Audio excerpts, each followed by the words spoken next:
the probability, the closer we get, the higher the probability that we will actually get there. So people are more willing to invest. And we also start to see spin-offs from that investment, such as ChatGPT, right? Which is, generates a certain amount of revenue and so on. So it does act as a magnet. And the closer we get, the harder it is to pull out of that field.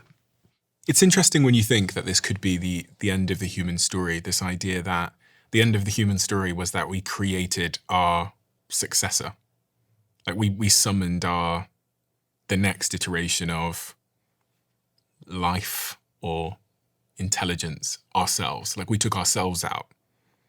It is quite, like just removing ourselves and the catastrophe from it for a second, it is an unbelievable story. And, there are many legends, the sort of be careful what you wish for legend. And in fact, the King Midas legend is very relevant here. What's that? So King Midas is this legendary king who lived in modern day Turkey, but I think is sort of like Greek mythology. He is said to have asked the gods to grant him a wish, the wish being that everything I touch should turn to gold.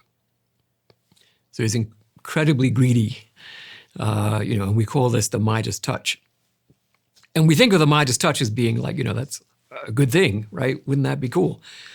But what happens? So he goes to drink some water and he finds that the water has turned to gold.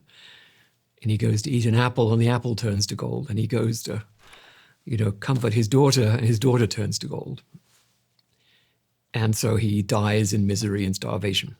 So this applies to our current situation in two ways, actually. So one is that I think greed is driving us to pursue a technology that will end up consuming us. And we will perhaps die in misery and starvation instead. What it shows is how difficult it is to correctly articulate what you want the future to be like.